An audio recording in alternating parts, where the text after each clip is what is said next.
Pharmacy বন্ধ করেও রেহাই মেলেনি এই পল্লী চিকিৎসকের। বৈষম্য বিরোধী ছাত্র আন্দোলন চলাকালে গুলিবিদ্ধ হয়ে গুরুতর আহত হন তিনি। কয়েক দফায় চিকিৎসা করেও এখনো সুস্থ হয়ে ওঠেননি ষাটোর্ধ্ব জাহাঙ্গীর। সুস্থ হতে আকুতি যেন তার চোখের পানিতে। সারা রাত ঘুম পাচ্ছে পারি না, নানান টেনশন চিন্তা ভাবনা অটোমেটিক আমার কাছে। আমার বাবা গত 19 জুলাই তার চেম্বারে ঢুকে পুলিশ বাহিনী গুলি করে। এরকম একদম ডাক্তারের চেম্বারে ঢুকে গুলি করা একদম অকল্পনীয়। রংপুর নগরীর নিউ মার্কেট এলাকার ফার্মেসি ব্যবসায়ী পল্লী চিকিৎসক জাহাঙ্গীর আলম প্রতিদিনের মতো গত 19 জুলাই বিকেলে নিজ ফার্মেসিতে যান তিনি। সে সময় বৈষম্য বিরোধী ছাত্র আন্দোলন চলাকালে পায়ে গুলিবিদ্ধ হন জাহাঙ্গীর। গুলিবিদ্ধ পা নিয়ে ষাটোর্ধ্ব জাহাঙ্গীর এখন কাতরাচ্ছেন বিছানায় শুয়ে। আমার ফার্মেসি আছে, মেডিসিনের ব্যবসাও আছে, টুকটাক আমি রোগীও দেখি। তারপর আস্তে আস্তে দেখি যে সাজওয়াজান আসলো, পুলিশেরা আসলো। তারপরে আমার দরজা ঘুরাঘুরি করলো। আমি তখন বললাম যে আমি ডাক্তার মানুষ, মানুষের সেবা যাই, আমার এটা ফার্মেসি, আমার দরজাটা নষ্ট করবেন না, আমাকে ক্ষতি করবেন না। এই কথা বলতে বলতে তারা কেমন করে যে আমাকে একটা গুলি করে গেল, আমি এইভাবে তখন কান্নাকাটি করছি যে আপনারা আমাকে মারি ফেলে গেলেন, আমাকে মারি ফেলে গেলেন। দফায় দফায় চিকিৎসা করে খুইয়েছেন 8 লাখ টাকা।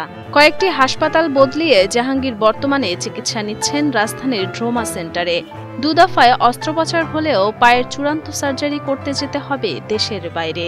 চিকিৎসা সেবায় ভোগান্তি এড়িয়ে সঠিক দিক নির্দেশনা এবং সুচিকিৎসায় সরকারের সাহায্য চান জাহাঙ্গীরের পরিবার। আর্থিক ক্ষতিপূরণ ওটা পরের বিষয়, বা আমি সরকারের কাছে বা বাংলাদেশের জনগণের কাছে আমি এটা দৃষ্টি আকর্ষণ এভাবে করবো যেন তার জন্য সুষ্ঠু চিকিৎসা হয়। চিকিৎসাটা আমাদের কাছে এখন সবচেয়ে বেশি ইম্পর্টেন্ট। চিকিৎসার সর্বোচ্চ সুবিধাটা পেয়ে থাকি, অ্যাটলিস্ট এইটা আমার চাওয়া। আমি চাই আর কি যে দেশে যারা আমার বাবার মতো বিনা কারণে সরকারের এবং পুলিশ বাহিনীর অত্যাচারের শিকার হয়েছে তাদের জন্য সুষ্ঠু বিচার হয় এবং তাদের সুচিকিৎসার জন্য সরকার যেন কিছু করে। এবং আমার বাবার মতো এরকম একদম সমাজসেবক যে ডাক্তার, যে চেম্বারে বসে মানুষকে সাহায্য করে, তার মতো এরকম যেন আর কেউ অত্যাচারের শিকার না হয়।